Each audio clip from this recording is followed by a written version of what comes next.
기록 17장입니다. 요한계시록 17장 말씀입니다.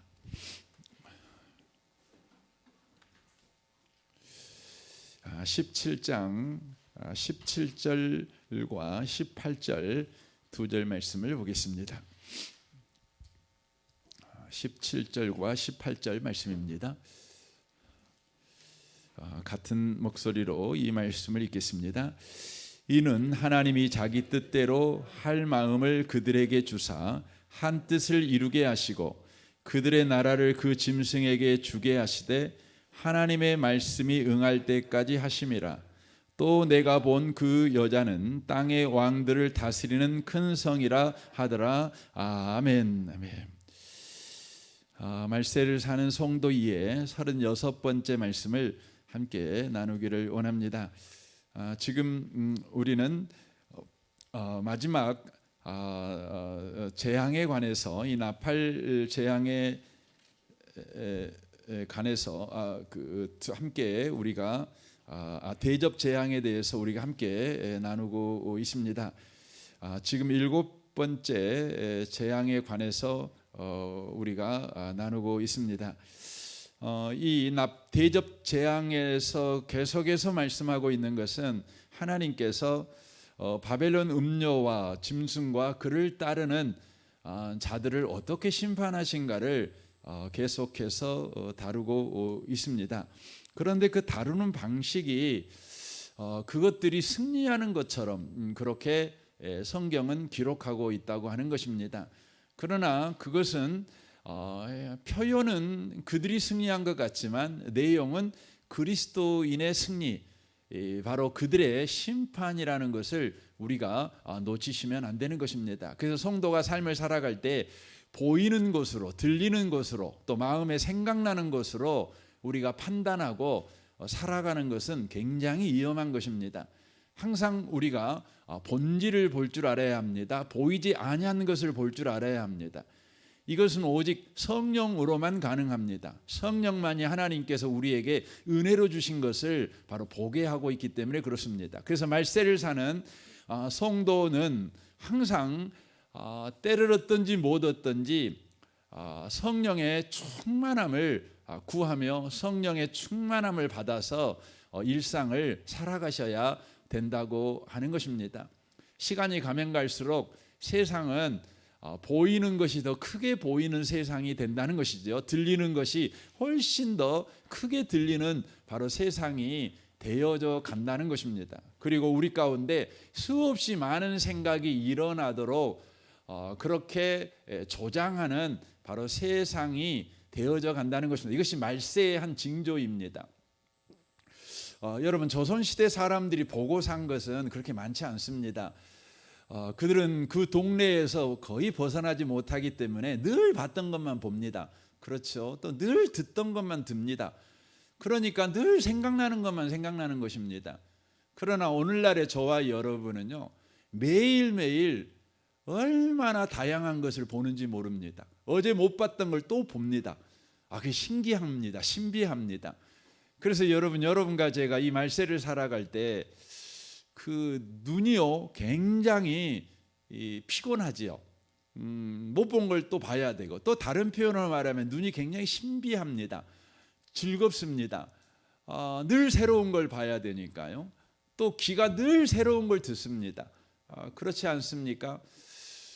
여러분, 그 옛날에 우리가 듣고 산 거하고 지금 듣고 사는 것은 그 양이나 그 내용을 보면 어마어마한 차이가 나는 것을 우리가 보게 되어집니다. 마음의 생각도 그렇습니다. 옛날에는 농사 지을 때는 생각나는 게 무엇밖에 없습니까? 절기의 변화에 따라 그냥 농사를 어떻게 지을 것인가, 바람의 방향이나 뭐 해가 났냐 안 났냐, 오늘은 막냐 안 막냐, 뭐 춥냐 안 춥냐, 이런 것이 우리 마음을 자극해서 생각나게 하는 것밖에 사실 별로 없습니다.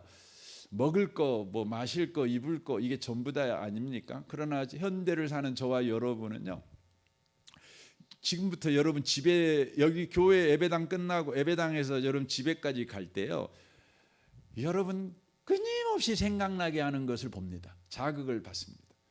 그냥 뭐 아파트부터 시작해서 타고 다니는 차, 길거리에 돌아다니는 차, 뭐 사람들 옷 입고 다니는 거, 뭐 이런 것부터 계속 자극을 받습니다. 뭐 옛날에는 옷을 뭐 그 명절 때나 좋은 거 입고 뭐 결혼식 때나 좋은 거 입었지 뭐 늘 입는 이 옷이니까 별로 옷 때문에 여러분이 그 매일매일 신경 쓰고 사신 분들은 우리 조상님들 가운데는 거의 없으셨습니다. 여러분 뭐 그러셨습니까? 그러죠. 뭐 넥타이도 우리 어느 목사님 그러더라고요. 평생 넥타이가 하나밖에 없으니까 넥타이 맬 때 고민을 안 하는 거예요. 고민할 것이 없죠. 내가 파란 옷 입었냐, 빨간 옷 입냐, 뭐 와이셔츠가 뭐 하얀색이냐, 뭐 이런 그런 구별을 그런 거 고민 안 해요. 근데 사실 저는 고민을 합니다. 이 겉에 까만 양복을 입냐, 뭐 파란 양복을 입냐, 안에 어떤 셔츠를 입냐에 따라 넥타이를 이거 맬까 저거 맬 고민합니다. 왜냐하면 넥타이가 상당히 많이 있어갖고 그럽니다. 고민이 많습니다. 마음에 고민이 됩니다. 쓸데없는 것 같고 사실 그 거울 보면서 마음이 좋았다 안 좋았다 뭐 이러는 거 아닙니까? 뭐 여러분 그러지 않아요? 근데 말세가 되면 될수록 우리는 그렇습니다. 그래서 보이는 것이 여러분과 저에게 끊임없이 본 것이 중요해 이렇게 이제 자극을 하는 것이죠. 그러나 저와 여러분은 예수 믿는 사람입니다. 우리는 보이지 않는 하나님을 믿고 산 사람들입니다. 하나님이 중요하죠. 그러므로 우리는 보이지 않는 것을 보고 살아야 합니다. 그것은 오직 어떻게만 볼 수 있냐면 우리가 고린도전서 2장에서 말씀하잖아요. 오직 성령으로만 봅니다. 이건 공부 많이 해서 볼 수 있는 것이 아니고요. 경험 많이 해서 볼 수 있는 것도 아닙니다. 여러분 뭐 좋은 대학 나와갖고 되는 것도 아니고 오직 성령 받으셔야 됩니다. 이건 뭐 그 교회 오래 다녀갖고 될 일도 아니고요. 오직 성령으로만 가능합니다.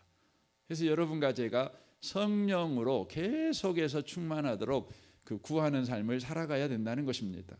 오늘 본문도 그것입니다. 여기 보시면 하나님이 자기 뜻대로 할 마음을 그들에게 주사 그랬습니다. 그들이 누굽니까? 바로 바벨론 음녀 짐승들 바로 그들입니다. 세상에 예수 믿는 자를 핍박하는 나라와 권세들을 지칭합니다. 그들에게 어떻게 합니까? 자기들 뜻대로 할 수 있도록 하나님께서 다 해주고 계신다고 하는 것이죠. 마음대로 활동하도록, 마음대로 예수 믿는 사람들을 힘들게 만들고 괴롭히고 예수를 믿을 때에 어렵게 만들고 이렇게 하도록 하나님이 하신다는 것입니다. 이거 지금 마지막 지금 7번째 재앙에 관한 겁니다. 그 마세지 말이 되면 될수록 그렇다는 것이죠. 그래서 우리는 그 마귀의 활동이 마지막 세가 되면 더 강렬하기 때문에 우리 마음 가운데 이런 생각이 듭니다. 왜 하나님 이러십니까? 왜 이러십니까? 주님 날이 가까우면 가까울수록 점점 좀 좋아졌다가 예수님이 오시면 더 좋지 않습니까? 근데 너무너무 힘들다가 갑자기 짠 하고 예수님이 그 오신다고 말씀하시니까 참 버겁습니다. 이런 생각을 우리가 갖습니다. 그러나 여기 본문에 보면 마귀가 자기 마음대로 활동할 수 있는 기간이 정해져 있다는 것이죠. 10절 하반절에 보면 하나님의 말씀이 응할 때까지라라고 말씀합니다. 그 응할 때까지라는 것은 마귀의 활동의 시간이 한정이 있다는 것을 말씀할 뿐만 아니라 이것은 또한 하나님께서 마귀에게 마음대로 활동할 수 있도록 그렇게 기간을 주시는 것은 하나님께서 목적하신 바를 이루시려고 그러는 것이다 라는 의미가 들어가 있습니다. 그래서 마귀가 마음대로 활동해서 우리를 이기는 것 같고 우리를 그냥 힘들게 해서 마귀가 요즘 신바람 난 것 같이 그렇게 활동하고 있지만 그 본질의 내용은 뭐냐면 마귀가 패배하고 있는 것입니다. 패배하고 있는 것입니다. 저와 여러분이 승리하고 있는 겁니다. 주의 말씀이 응할 때가 점점점 가까워지고 있으니까 이걸 우리가 보며 살아가야 된다는 것입니다. 그런데 하나님의 말씀에 응할 때라는 말은 어떤 의미입니까? 하나님의 구속사적 계획이 완성될 때를 바로 의미하는 것입니다. 저와 여러분을 하나님께서 구원하셨잖아요. 그런데 그 구원을 완성할 때가 점점점 가까운다는 것입니다. 이 말씀을 드릴 때 여러분과 제가 이런 생각을 할 수 있죠. 그러면 예수님께서 우리에게 주신 구원이 부족한 구원이냐, 구원이라는 말입니까? 이런 생각을 여러분이 하실 수 있어요.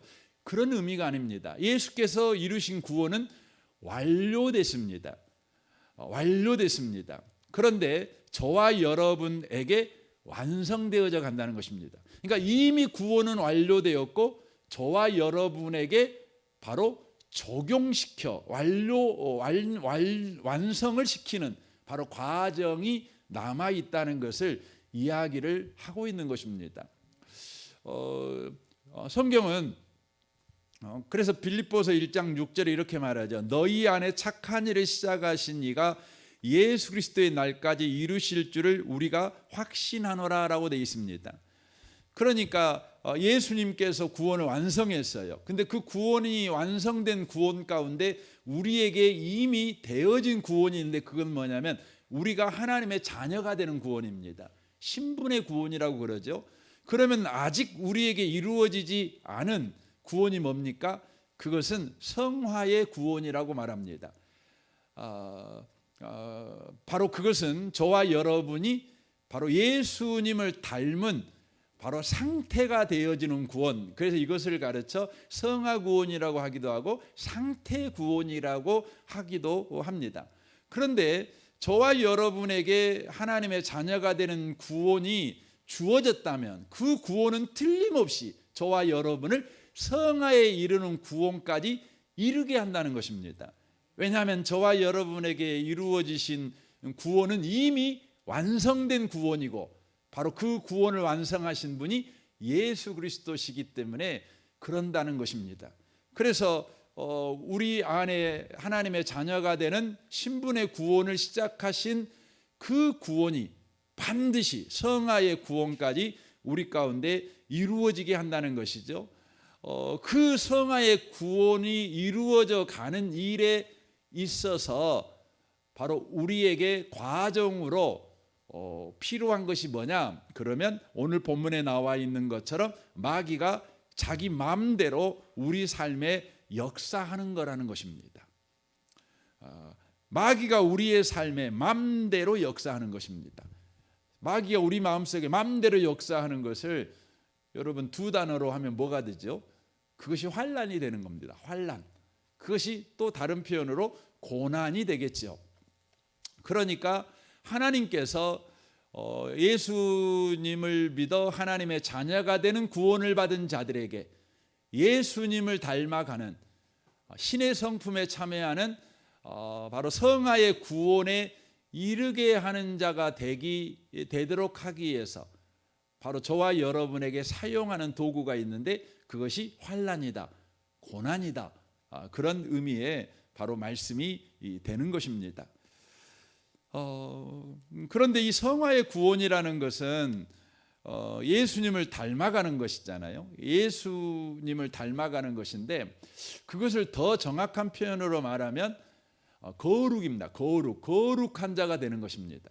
그러니까 거룩하게 된다는 의미는 바로 저와 여러분의 행동이 바뀌는 변화를 이야기하고 있는 것이 아니라 주님과의 관계가 연합의 관계가 된다는 것을 의미하는 것입니다. 이게 거룩입니다. 그래서 여러분과 제가 거룩한 사람이 된다. 그 말은 이제부터 저와 여러분이 행동거지가 아주 도덕적이고 윤리적인 사람이 된다는 의미가 아니라 하나님과 한 팀이 되는 인생을 살아간다라는 의미입니다. 하나님과 한 팀이 돼요. 근데 어떻게 한 팀이 되냐면 하나님이 우리 머리가 되시고 우리가 그의 몸이 되는 팀. 이걸 뭐라고 그러죠? 이걸 한 몸이라 그러잖아요. 한 몸. 그러니까 우리는 한 몸을 가지고 있죠. 머리와 몸을 가지고 있잖아요. 이게 이제 한 사람이죠. 머리와 몸의 관계는 어떤 관계냐면 필요에 따라서 분리될 수 있는 관계는 아니죠. 여러분 머리가 요즘 너무 복잡해요. 머리 좀 쉬어야 되겠어요. 그래서 여러분 머리를 띄어갖고 냉장고에 보관시키지는 않지 않습니까? 그러면 여러분 죽지요. 그러니까 하나님하고 우리하고 관계가 머리와 몸의 관계로 완전히 연합된 관계, 이게 뭐냐면 거룩이라는 관계입니다. 이것을 바울 사도는 이렇게 표현을 하십니다. 갈라디아 2장 10절에서 내가 그리스도와 함께 십자가에 못 박혔나니 그런즉 이제는 내가 사는 것이 아니요 내 안에 그리스도께서 사시는 것이라. 오직 내 안에 그리스도께서 사시는 것이, 이제 내가 육체 가운데 사는 것은 나를 사랑하사 나를 위하여 자기 자신을 버리신 하나님의 아들을 믿는 믿음 안에 사는 것이라 라고 말씀합니다. 이것을 여러분 몸으로 말씀드리면 이런 말이에요. 제가 읽어가면서 말씀드릴게요. 내가 그리스도와 함께 십자가에 못 박혔어요. 그런즉 이제는 내가 사는 것이 아니요, 그렇게 돼 있어요. 여기서 내가라는 것은 이제 주님이 머리시고 내가 몸이 된 것으로 비유하자면 이제부터는 몸이 사는 것이 아니에요. 몸이 사는 것이 아니에요. 몸이 알아서 사는 게 아니에요. 여러분 몸이 머리와 상관없이 알아서 살면 그건 불가능하죠. 우리 어렸을 때 좀 잔인한 거지만 오리목을 자르면 오리가 걸어가잖아요. 그렇죠? 다 보셨지 않습니까? 안 해보셨습니까? 예, 오리목을 자르면 그 오리가 한동안 걸어갑니다. 그러다가 이제 죽지 않습니까? 지금 그렇지 않다는 게, 사람은 안 그럽니다. 사람은 머리를 자르면 죽는 겁니다. 그러니까 이제 내가 사는 건 몸으로 사는 것이 아닙니다. 어떻게 사냐면 오직 머리로 사는 겁니다. 머리의 지시를 따라 사는 겁니다. 그래서 이제 내가 육체 가운데 사는 건, 그 말은 내가 이제 몸으로 사는 것은 나를 사랑하사 나를 위해 자기 자신을 버리신 하나님의 아들을 믿는 믿음 안에 사는 것이다. 나는 오직 머리에 잇대어 머리를 의지하여 살아가는 것뿐이다 라는 것입니다. 여러분 몸이 머리만 의지하고 살아가는 게 어떤 몸이죠? 건강한 몸입니다. 몸이 머리를 의지하지 않고 몸이 알아서 살면 그것이 뭐예요? 그게 장애인입니다. 장애인입니다. 그러니까 머리가 지시한 대로 오른손 올려, 그러면 오른손 올리고, 왼손 올려, 왼손 올리고, 오른손 올려, 그러면 오른손 올리고, 이러면 여러분 어떤 분이죠? 두 팔이 건강하신 분이셔요. 근데 머리가 오른손 올려 그랬더니 오른손이 말을 안 들어요.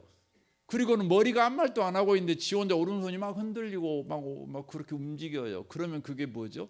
오른손 장애가 있는 것입니다. 장애가 있는 것이죠.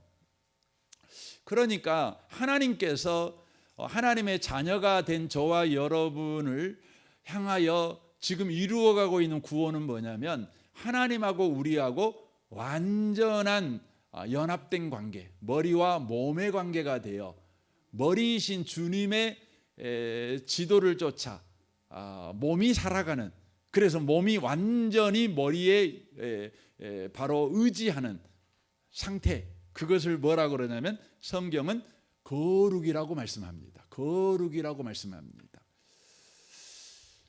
이 상태에 이르기 위해서 하나님께서는 동원하는 게 뭐예요? 마귀에게 네 마음대로 한번 해봐, 내 백성에게 내 마음대로 해봐, 이렇게 하는 것입니다. 하나님이 우리를 방치한 것 같고 우리는 그것 때문에 너무너무 힘들죠. 그러나 그것 때문에 우리는 주님을 완전히 의지한다는 것이죠. 우리는 그 이합주 주일날 그 의를 위하여 박해를 받는 자에 관해서 말씀을 드렸잖아요. 사실 오늘 이 계시록 17장 17절부터 18절 말씀이 그 말씀을 반복하는 말씀이라고 여러분 생각하시면 좋겠습니다. 여러분 요셉이라는 사람이 국무총리가 되잖아요. 하지만 요셉의 삶에 하나님의 목적은 뭐죠? 요셉을 국무총리 만드는 겁니까? 그렇지 않습니다. 요셉을 국무총리 만드는 것이 목적이 아닙니다. 요셉을 향한 하나님의 목적은 뭐냐면 요셉이 하나님과 온전하게 연합되는 것입니다. 바로 거룩해지는 것입니다. 그래서 그에게 사용하는 것이 뭐냐면 바로 그가 노예가 되게 하는 것입니다. 그리고 그가 감옥에 가게 하는 것이죠. 그리고 그가 국무총리가 되게 하는 것입니다. 그가 노예가 됐을 때 그가 어떤 형편에 놓이게 되는가를 창세기 39장 2절에 이렇게 소개합니다. 여호와께서 요셉과 함께 하심으로 그가 형통한 자가 되어라고 되어 있습니다. 이 말은 어떤 의미입니까? 요셉이 노예가 됐어요. 노예가 되자 이로 인하여서 어떻게 됐다는 거죠? 하나님과 완전히 연합한 상태가 된 거예요. 그래서 요셉이 하나님을 의지하게 되고 하나님은 요셉을 지도하게 되고 인도하는 거죠. 근데 그것이 고스란히 요셉의 몸에서 표현되는 거죠. 표현됨으로 뭐가 된 겁니까? 형통한 자가 됐다는 거죠. 형통한 자를 그냥 우리가 알고 있는 말로 바꾸면 건강한 자가 되었다라고 표현할 수 있는 겁니다. 건강한 자가 되었다는 거예요. 건강한 자. 또 다른 표현 신앙적으로 표현하면 거룩한 자가 되었다 이렇게 표현할 수 있는 것이죠. 그가 감옥에 들어가잖아요. 감옥은 환난이잖아요. 그러나 이 환난이 그를 어떻게 만들었습니까? 23절을 보시면 이는 여호와께서 요셉과 함께 하심이라 여호와께서 그의 범사에 형통하게 하셨더라. 그러니까 요셉과 하나님이 바로 온전하게 연합하게 된 겁니다. 그래서 하나님이 하고 싶은 일이 요셉이라는 몸을 통해서 그대로 표현되는 것입니다. 그것을 성경에서는 형통이라는 단어로 쓰고 있는 겁니다. 건강한 것이죠. 건강한 것이죠. 여러분 몸이 점점 건강하지 않으면 머리가 그 명령을 해도 몸이 잘 안 따라주잖아요. 그래서 여러분 어르신들이 하는 말이 그런 거잖아요. 항상 마음은 청춘인데 몸이 안 따라준다고. 이게 마음이 청춘이라는 표현은 정확한 표현은 아닙니다. 머리가 청춘이란 말입니다. 머리는 항상 청춘이에요. 이쁜 것 보면 이쁘죠. 그렇죠. 여러분 재미있는 것 보면 재밌잖아요. 그냥 나무를 보면 우리 남자분들은 올라가고 싶잖아요. 그잖아요. 남자들은 다 그러잖아요. 근데 나이가 드시면 못 올라가요. 못 올라가. 왜 못 올라가요? 머리가 말하는 걸 안 따라줘요. 그러니까 이걸 가르쳐 나이가 드신 몸이다 이렇게 표현을 하는 거죠. 근데 요셉이라는 사람은요, 하나님과 온전히 연합되자 하나님이 지도하는 것이 요셉에게 그대로 표현되는 겁니다. 그러니까 그가 형통한 자가 됐다는 것을 바로 말해주고 있다고 하는 것입니다. 사랑하는 성도 여러분, 예수 믿는 사람들은 이제 하나님의 백성 됐지 않습니까? 하나님의 자녀 아닙니까? 자녀된 자를 향한 하나님의 열심이 뭐냐면 하나님하고 우리하고 온전히 연합된 관계가 되는 것입니다.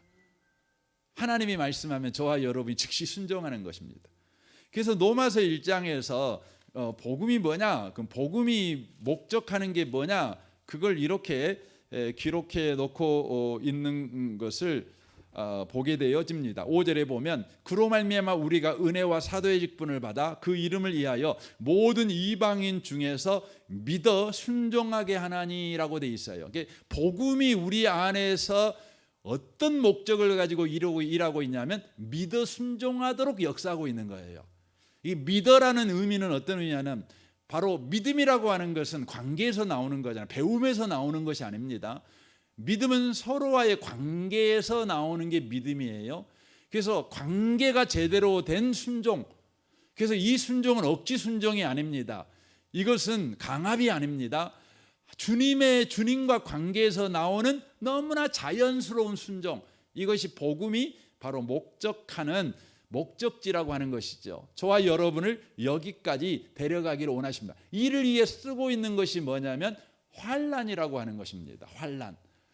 여러분 성도에게 환난은요 언제나 여러분 기회만 된다는 걸 꼭 기억하셨으면 좋겠습니다. 이거 굉장히 중요한 그 문장이니까 우리 옆에 계신 분한테 말 좀 해주시면 좋겠습니다. 성도에게 환난은 항상 기회입니다라고 말씀해 주시면 좋겠습니다. 예, 항상 기회예요. 환난은 뭐 교회에서 환난도 마찬가지예요. 여러분 예수 믿는 사람이라면 여러분이 서 있는 곳에서 일어나는 모든 일, 뭐 그 반경이 100m든지 1000m든지 10,000m든지, 그러니까 여러분이 지금 이 지구에 살고 있잖아요. 그러면 이 지구상에 일어나는 모든 일은 여러분에게 뭐가 된다고요? 기회가 되는 것이에요. 절대 이기가 되지 않습니다. 전쟁이 일어나든지 뭐 전염병이 퍼지든지 간에 이기가 안 됩니다. 기회가 됩니다. 여러분 그 세상에서는 여러분 환난은 뭐예요? 환난은 이기예요. 이기. 이기라는 말은 두 가지 단어가 합성되어 있는 말이잖아요. 위험과 기회잖아요. 위험과 기회죠. 그래서 세상에서도요 어려운 일을 당하면 그것이 이익이라는 걸 알고 거기서 기회를 붙잡는 사람들이 있죠. 굉장히 뛰어난 사람들 아닙니까? 그러나 세상 사람들이 아무리 그 환난 어려운 문제에서 위험을 보지 않고 기회를 붙잡을지라도 그의 삶에 항상 위험은 따라다녀요. 이걸 놓치시면 안 돼요. 그래서 여러분 그 세상 사람들이 성공하는 건 뭐하고 똑같냐면요, 주식 투자하고 똑같아요. 여러분 주식 투자가요 이렇게 생각하시면 돼요. 내가 9번 투자해 갖고 내가 돈 엄청나게 벌었어요. 근데 마지막 10번째 투자를 했어요. 근데 쪽박 찼어요.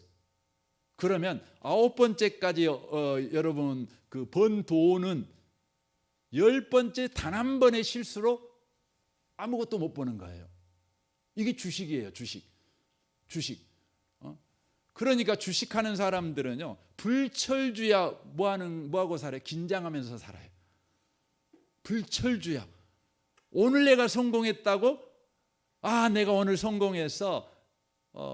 그래서 기분 좋아갖고 안 믿는 사람은 맥주 한 잔 시원하게 하겠죠. 하지만 맥주가 목을 다 타고 이장에 내려가기도 전에 그는 이게 위험을 느낍니다. 그래서 여러분 예수 안 믿는 사람들한테는 모든 상황이 항상 위기예요. 위험과 기회가 항존해요. 기회를 잡은 사람들한테는 위험이 떨어져 나가는 것이 아니라 항상 위험이 딱 붙어 있어요. 그래서 언제든지 실패해요. 그래서 세상 사람들은요 더를 추구할 수밖에 없어요. 더 안심할 수 없어요. 더 해야 돼. 더 그러는 겁니다. 근데 예수 믿는 사람한테는요 환난은 뭣밖에 아니냐면요 위기에서 위험이 여러분 빠져버리고 기회만 남은 것이 뭐냐면 예수 믿는 사람에게 여러분 위기예요. 환난이에요. 어려운 문제예요. 여러분 가정 문제일 수도 있고 직장 문제일 수도 있어요. 왜 그렇습니까? 참 감사하고 놀라운 소식은 환난이 가지고 있는 위험은 이미 예수께서 십자가에서 담당해 버리셨어요. 한번 아멘 좀 하십시오. 여러분 십자가에서 우리 주님께서 위험은 이미 담당해 버리셨어요. 환난이 가지고 있는 저주, 환난이 가지고 있는 여러분 그 괴로움, 또 그 애로움, 또 그 무시당함, 그 처절함, 그 비참함, 그거 예수께서 십자가에서 다 이미 담당하셨어요. 놀랍죠? 그래서 여러분과 저에게 남은 건 무엇밖에 없어요? 기회밖에 안 남은 거예요. 놀랍죠? 그래서 예수 믿는 사람에게 환난은 반드시 하나님의 목적을 이루어요. 하나님의 목적이 뭐라고요? 거룩이에요. 위험이 빠진 기회죠. 그래서 로마서 5장 3절에 이렇게 말씀합니다. 다만 이뿐 아니라 우리가 환난 중에도 즐거워하나니. 그렇죠. 환난 중에 즐거워한데 왜 환난 중에 즐거워해요? 환난이 이 세상 사람들한테는 위기인데, 위험과 기회인데 위험이 빠져버린 기회밖에 아닌 거죠. 그게 즐겁지요. 그래서 어떤 기회가 됩니까? 환난은 인내는 연단은 소망을 이루는 줄 알미로다. 소망이 우리를 부끄럽게 하지 아니하면 우리에게 주신 성령으로 말미암아 하나님의 사랑이 우리 마음에 부은 바 됨이니 우리가 아직 연약할 때 기약대로 그리스도께서 경건치 않는 자를 위하여 죽으셨도다. 왜 환난이 우리를 기쁘게 하고 환난이 우리를 인내하게 하고 연단하게 하는가? 소망을 이루는가? 주님과 완전한 연합을 이루는 그 구원에 참여하게 할 수밖에 없는가? 그 이유는 바로 예수께서 우리가 예수께서 바로 경건치 않는 자를 위하여 죽어주셨기 때문에, 십자가를 지셨기 때문에, 경건치 않는 자에게 있는 그 위험, 그 가난함, 그 비참함, 그 애로움, 그 속상함, 그 부끄러움 이미 짊어지고 십자가에서 예수님께서 담당해 버리셨기 때문에 그런다는 것입니다. 그러므로 예수 믿는 사람에게는 환난은 바로 위험이 빠진 언제나 기회가 된다는 것이죠. 그래서 시편 23편에 다윗이 이런 고백하죠. 다윗은 인생을 통해서 수없이 많은 환난을 경험한 사람 아니겠습니까? 아마 이곳에 계신 분들 가운데 다윗만큼 환난을 겪은 사람이 있다, 나 다윗만큼 환난 겪 이런 분 계신다면 저랑 따로 면담을 하셔서 제가 다윗이 당한 환난의 그 목록을 드릴 테니까 한번 견주어서 한번 봐보세요. 이곳에 계신 분들은 대부분 아무리 많은 고난을 받았어도요, 다윗이 당한 고난의 2분의 1 정도밖에 안 됩니다. 좀 덜 받은 사람들, 그런 분들은요, 뭐 3분의 1, 4분의 1 이런 것밖에 안 됩니다.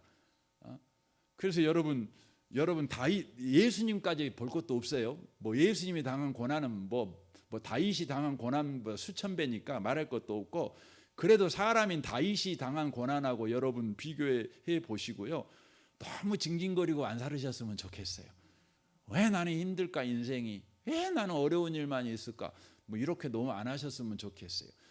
근데 다윗이 실제 그 어려운 일을 당해놓고 이런 고백을 합니다. 들어보세요. 시편 23편 4절이죠. 내가 사망의 음침한 골짜기를 다닐지라도 해를 두려워하지 않는 것은 주께서 나와 함께 하심이라, 이렇게 말합니다. 봐보세요.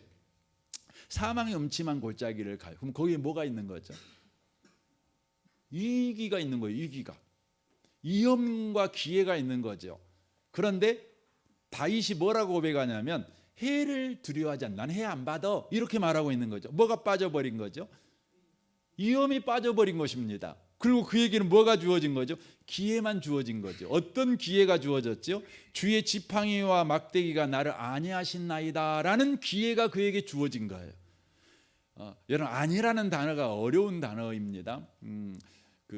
우리 한문 성경으로 보면 안자가 편안한 자, 이자가 위로할 이자를 씁니다. 그러니까 평안하고 위로한다, 이런 의미예요.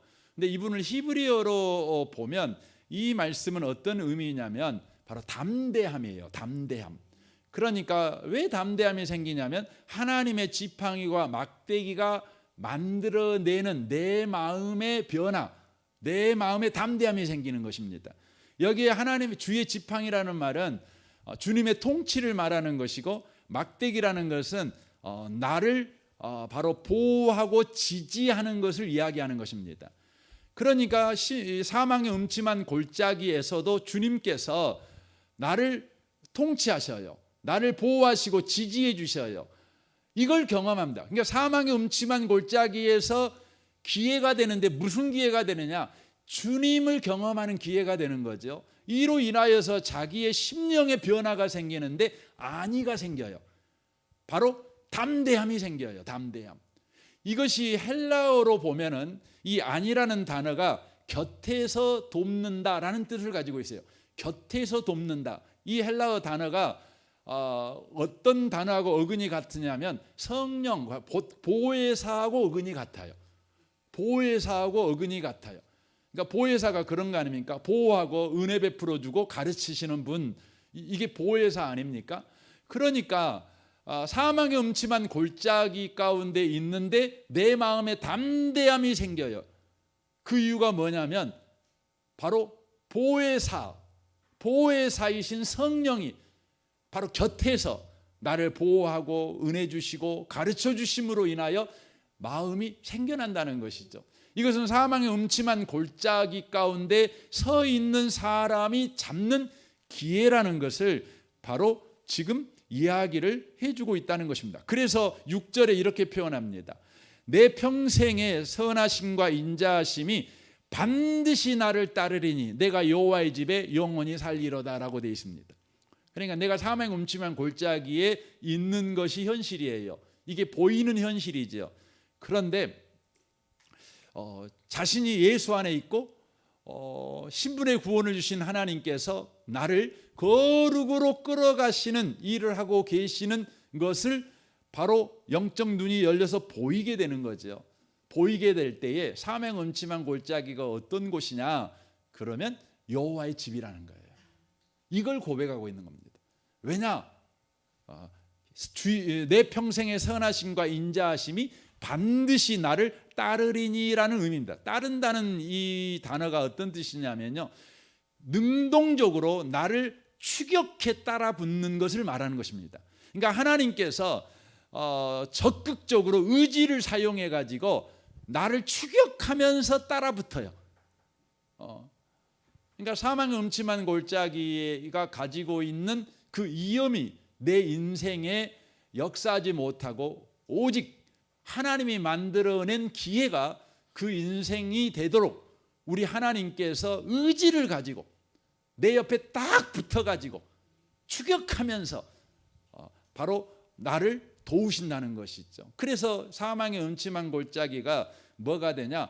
주님이 거하시는 집이 된다, 이렇게 표현하고 있는 것입니다. 여러분, 욥이라는 사람을 보시면 정말 하나님을 의지를 가지고요, 우리를 추격하듯 따라붙어요. 추격하듯 따라붙어요. 그것 때문에 욥이요, 너무 그것이 정확한 하나님의 의도를 이해하지 못할 때는 자기 몸뚱아리가 너무 힘드니까 하나님 앞에 불평해요. 근데 이렇게 불평하죠. 욥기 7장 17절에 사람이 무엇이기에 주께서 그를 크게 만드사 그에게 마음을 두시고 아침마다 곤징하시며 순간마다 단련하신나이까? 주께서 내게서 눈을 돌이키지 아니하시며 내가 침률 삼킬 동안도 나를 놓지 않으시기를 어느 때까지 하리이까? 사람을 감찰하시는 이여 내가 범죄하였던들 주께 무슨 해가 되오리까? 어찌하여 나를 당신의 관역으로 삼아서 내게 무거운 짐이 되게 하셨나이까? 라고 말합니다. 이 욥이라는 사람은요, 자신이 예수를 믿어 하나님의 백성 되었음에도 불구하고 환난 때문에 자기가 누구인지에 대한 세상적인 관점을 갖게 됩니다. 우리가 그래요. 우리가 예수를 믿지만 우리가 어려운 일을 당하고 힘든 일을 당하면 세상적인 관점으로 자기 자신을 판단합니다. 세 가지를 판단한 것입니다. 첫 번째, 나는 하찮은 사람이다. 나는 하찮은 사람이다. 두 번째, 나는 금세 사라지는 자다. 금방 죽을 자라는 거죠. 마지막 세 번째는 뭐냐면 내가 한 일은 아무것도 아니다. 이제 이런 의식을 가진 것입니다. 그러니까 나라는 자는 하찮은 존재예요. 아무것도 아닌 존재예요. 그런데요, 하나님께서 자기를 욥을 대할 때 보시면 그렇게 안 대하셔요. 어떻게 대하시는 거죠? 바로 하나님의 자녀로 대해요. 자녀로 대하니까 하나님이 어떻게 해요? 욥이 계속 날 하찮은 사람이니까 그만 좀 하세요. 나는 금방 죽어서 무덤 속에 그냥 흙으로 사라져 버릴 짠데 나 좀 그만 좀 하세요. 그만 좀 하세요. 내가 한 일이 뭐 대단한 일입니까? 내가 한 일이 그렇게 큰 일입니까? 내가 한 일이 아무것도 아닌데 왜 나를 이렇게 괴롭히십니까? 그러는 거죠. 근데 하나님은요, 욥을 대할 때 아니야, 너는 내 자녀야. 그래서 자식으로 대하십니다. 자식으로. 여러분 자식들이요, 흔히 하는 말이 뭐예요? 엄마 아빠 나 그만 좀 두세요. 내가 한 대로 내버려 두세요. 이렇게 말할 때 있잖아요. 근데 부모된 입장에서 그래라, 네가 한 대로 해라, 한 대로 그냥 내버려 둘란다. 말로는 그렇게 해도 잠깐 뒤돌아서서 다시 보면 그렇게 할 수는 없어요. 부모는요, 자식을 내버려 둘 수 없어요. 내버려 둘 수 없어요. 계속 하는 겁니다. 그러니까 욥을 그렇게 하나님이 대하신 이유가 뭐냐면 욥이 하나님의 자녀니까. 그리고 그것의 궁극적인 목적은 뭐죠? 그를 바로 거룩하게 만드는 것입니다. 하나님과 완전히 연합되고 하나님을 온전히 의지하고 하나님을 의지하는 삶이 최고의 선택이며 가장 위대한 인생이라는 것을 그가 깨달을 때까지 그 옆에 딱 붙어가지고 계속해서 그를 괴롭히는 것입니다. 그래서 히브리서 12장 10절에 말하잖아요. 육신의 아버지는 잠시 동안 자기들의 생각대로 우리를 징계하지만 하나님께서는 우리를 자기의 거룩하심에 참여하게 하시려고 우리에게 유익이 되도록 징계하십니다라고 말씀하고 있다고 하는 것입니다. 이 일을 위해서 하나님이 동원하는 것이 뭐라고요? 여러분과 저의 삶에 여러 가지 어려운 일이 있지만 오늘 계시록 17장에서는 마귀를 사용해요. 또한 마귀의 쫄개들을 사용해요. 그리고 그 쫄개들 밑에서 수하로 일하는 이 세상의 권력들, 이 세상의 풍속들, 이것까지 동원해 가지고 바로 저와 여러분을 힘들게 한다는 것입니다. 사랑하는 성도 여러분, 우리가 예수를 이렇게 믿으면은요, 우리가 이런 목표를 가져요. 예수 믿고 나면 내가 하나님께 영광 돌리는 삶을 살아야지. 그래서 여러분 이제 그 교회를 좀 더 좋은 교회 만들려고 애를 쓰고 또 선교를 열심히 하려고 애를 써요. 여러분 이것들은 다 귀한 것들입니다. 근데 여러분과 제가 그것이 목적은 아니라는 걸 놓치시면 안 돼요. 그 목적은 아니에요. 하나님의 목적은 아니에요. 여러분을 예수 믿게 하신 목적은 선교가 아니에요. 또 여러분 또 뭐 교회 봉사도 아니에요. 뭐 전도도 아니에요. 하나님이 여러분을 예수 믿게 하신 목적은 뭐냐? 거룩이에요. 여러분을 거룩하게 하는 거예요. 거룩하게 하는 것입니다. 그래서 여러분의 삶에 끊임없이 환난을 주는 거죠. 그래서 환난을 여러분에게 주기 위해서 어떻게 해요? 여러분을 장로로 불러요. 여러분 안수집사로 불러요. 권사로 불러요.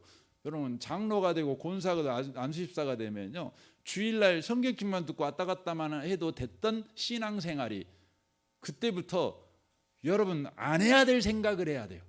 안 해야 될 고민을 해야 돼요. 안 해야 될 염려를 해야 돼요.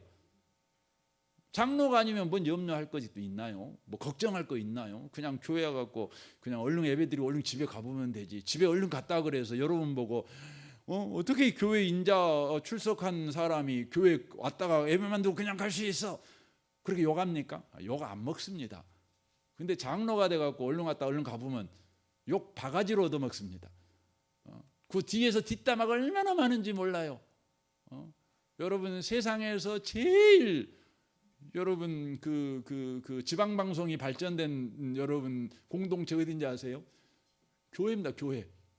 저는 우리 교회 당회는 안 그래서 감사해요. 근데 제가 옛날에 있었던 교회는 어느 정도냐면 제가 4층이 제 당회실이었습니다. 목양실이었습니다. 그래서 목양실에서 당회를 합니다. 그러면 여러분 제가 말하는 건 그분들 비난하려고 하는 그분들 정말 귀하신 분들이세요. 근데 사람이 그래요. 사람이 지금 사람을 이야기하는 것입니다. 4층에서 회의 끝났잖아요. 그럼 그분들이 3층에 이렇게 내려가요. 근데 놀라운 사실은 그분들이 3층에 도착하기 전에 거의 대부분의 성도들이 당회에서 뭘 나눴는지를 알아요. 와, 저는 놀랍습니다. 여러분 그럴 수도 있죠 뭐. 근데 장로님은 그러면 안 돼. 장로님은요, 교회에 일어나는 일을 제가 말하기 전에는 절대 장로님은 말하는 게 아니에요. 제가 강단에서 말하기 전에는 여러분이 집에 가고 여러분 그 마눌님께서 그 마누라라는 말이 마눌라라는 단어에서 나와서 마눌이라는 말이면 높다는 말이에요. 라는 님이에요. 높은 님이에요. 마누라는 말이 이게 굉장히 마누라는 말이 좋은 말입니다. 높은 말입니다. 여러분 마눌 높으신 분이 물어보는 거죠. 오늘 당에서 뭔 일 있었어? 그러면 여러분 분명히 이제 또 그렇게 말을 하잖아요. 우리는 꼭 그렇게 말하잖아요. 당신만 알아. 단어 말하면 안 돼. 그거 이제 말을 하잖아요. 그거 하면 안 된다는 거예요. 여러분 그 장로가 되면 말할 권리도 상실해 버려요. 얼마나 환난입니까? 입이 달려갖고 말 못하게 하면 그거 뭡니까? 그런 독재가 어디가 있어요? 네? 그런 환난이 어디가 있어요? 근데 여러분 그런 겁니다. 그러니까 여러분 그냥 그냥 이렇게 다니면 좋은데 하나님은 안 그래요. 하나님은 꼭 그렇게 장로로 세우고 본사로 세우고, 여기 세워요. 이렇게 세워. 뭐 하려고 세워요? 여러분과 저에게 환난 주려고. 그 목적이 뭐라고요? 여러분 괴롭히려고요? 아니에요. 거룩하게 하려고. 더 주님에게 붙어 있는 자가 되게 하시려고. 붙어 있는 자가 되게 하시려고. 그런 겁니다. 그 장로라는 말을 우리 옛날에는 그래. 옛날에 우리는 이제 요즘 장로 임직이라 그러잖아요. 근데 이제 우리 한국 초창기에는 장로 장립이라고 그랬어요. 장립. 왜 장로 장립이라 하면 장자가 무슨 장군 장자를 써요? 장군으로 세운다 그런 의미예요. 그러니까 장로를 장군으로 세우는 거예요. 여러분 우린 요즘 전쟁은 안 그러지만 옛날 전쟁은 다 어떻게 했어요? 장군이 제일 앞에 서요. 제일 앞에 서요. 그래서 돌격 앞으로 하고 자신이 막 타고 가는 거죠. 제일 먼저 누가 죽어요? 장군이 죽는 거죠. 그래서 옛날에 참 그 슬픈 이야기지만 이순신 장군이 왜 죽었냐 그랬더니 나대다가 죽었다고. 그런 표현을 쓰면 참 안 됐지만 그런 겁니다. 그러니까 제일 먼저 죽는 거죠. 제일 먼저 용감해야 되는데 제일 먼저 총 맞아 죽는 게 그런 겁니다. 왜 그럴까요? 여러분, 하나님께서 여러분을 거룩으로 초대해요. 목표가 뭐라고요? 거룩이에요. 거룩. 그래서 여러분 바울 사도를 봐보세요. 우리는 바울 사도 생각하면 어떤 여러분 도전을 받으세요? 바울 사도 같이 선교해야지, 헌신해, 이런 도전 받죠. 여러분 근데 가만히 생각을 해보세요. 여러분 바울 사도가 전도하러 다녔잖아요. 전도하러 좋은 일 하러 다녔잖아요. 근데 왜 그렇게 어려웠어요? 왜 그렇게 힘들었어요? 왜 그렇게 감옥에 많이 갇히고 매 얻어 터지고 굶주리고 왜 그래요? 왜 그러는 겁니까? 하나님이 대체 왜 그래요? 좀 전도 좀 하려고 그러면 돈도 팍팍 밀어주고, 차 없으면 차도 좀 사주고, 건강 없으면 건강도 주고, 아이디어가 없으면 뻔떡이는 아이디어도 주고, 막 그렇게 하면 좋잖아요. 근데 바울 사도는 전도 좀 한다고 했더니 그렇게 대적들이 일어나서 괴롭히고, 감옥 들어가고 막 그렇게 해요. 그럼 성경에 보면은요 다 그래요. 다 그래. 바울만 그러는 게 아니에요. 그럼 우리가 여기서 물어봐야 돼요. 여러분, 하나님께서 바울이 전도를 잘하게 하는 것이 바울을 부르신 목표라면, 그럼 바울을 감옥에 가두는 게 하나님의 목적에 합당해요. 감옥 안 들어가고 가는 곳마다 꽃길이 되는 것이 하나님의 계획에 합당해요? 어쩐 게 맞습니까? 바울이 전도하는 것이 하나님이 부르신 목적이라면, 밥 굶어야 쓰겄어요. 밥 5끼 먹어라. 그리고 계속 주죠. 쓰러질 조금만 배고프면 야 닝게로 맞자 이렇게 해갖고 전도시키죠. 목표가 그랬다면. 근데 안 그래요. 바울을 계속해서 전도 못하게 해요.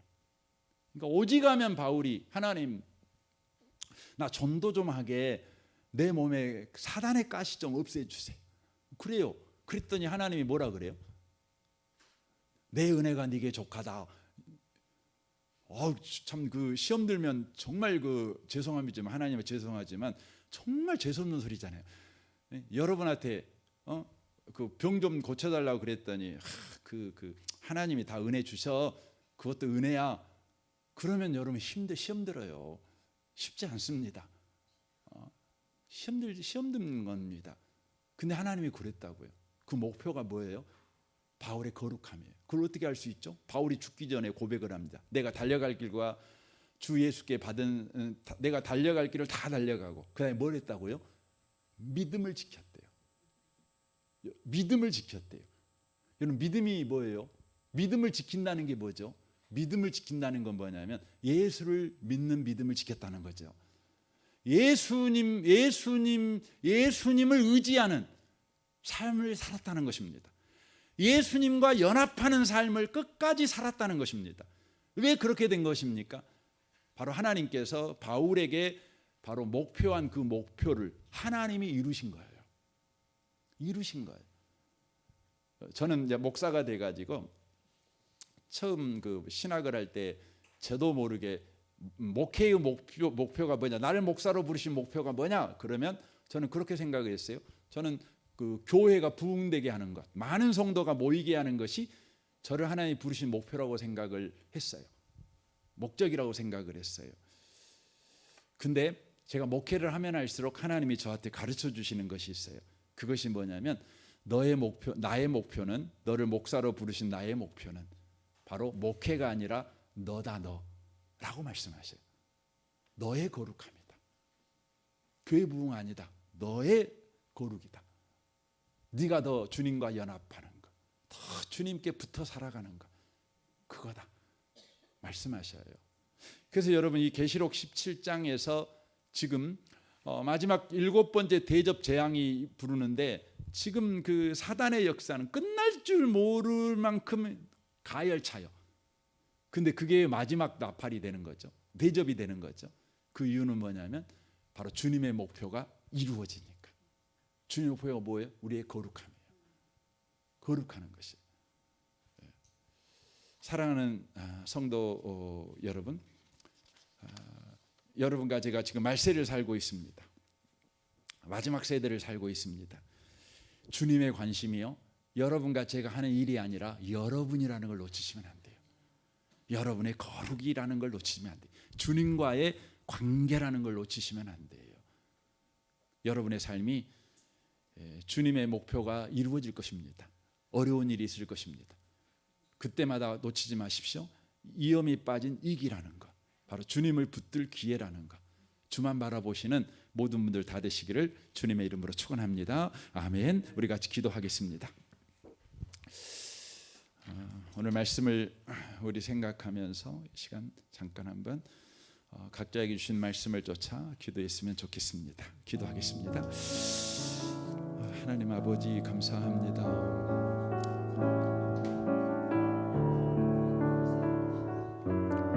주님이 우리를 부르신 목적은 거룩임을 압니다. 아버지 거룩입니다. 주님 감사합니다. 놓치지 않게 해주옵소서. 주님 아버지 감사합니다. 아버지 주옵소서. 주님 감사합니다. 주님, 우리를 부르신 목적이 우리가 하는 일이 아니라 우리라고 말씀하시니 감사합니다. 우리의 거룩함이라고 말씀하시고 계십니다. 주님과 연합된 관계, 주님이 머리이시고 나는 그의 몸이 된, 그리하여 머리에 완전히 의존하여 머리의 지시를 따라 믿음으로 순종해가는 건강한 그리스도인이 되는 것이 바로 우리를 부르신 목적이라고 하셨습니다. 주님께서 우리들을 이 거룩한 목적에 이루게 하기 위해서 우리를 환난 가운데 둡니다. 때때로 예상치 못한 일을 만나기도 하고 또 직분도 또 이렇게 받기도 하고 또 여러 가지 또 가정의 일도 직장의 일도 만나기도 합니다. 주님, 그때마다 주님의 뜻이 바로 이루어질 것을 우리가 믿고 그것을 위험이 아니라 이 기회로 받아들일 줄 아는 그런 눈을 우리에게 허락하여 주옵소서. 이미 예수께서 십자가에서 그 위험을 친히 담당해 버리셨습니다. 이제 우리에게는 기회밖에 남지 않았습니다. 그러니 우리가 믿음으로 주님을 바라보며 의지하며 나아가는 우리 인생 되게 하여 주옵소서. 그래서 참으로 거룩해져 가기를 원합니다. 주님이 주님 되는 우리 인생 되기를 원합니다. 주님을 찬양합니다. 예수님의 이름으로 기도합니다. 아멘. 아멘.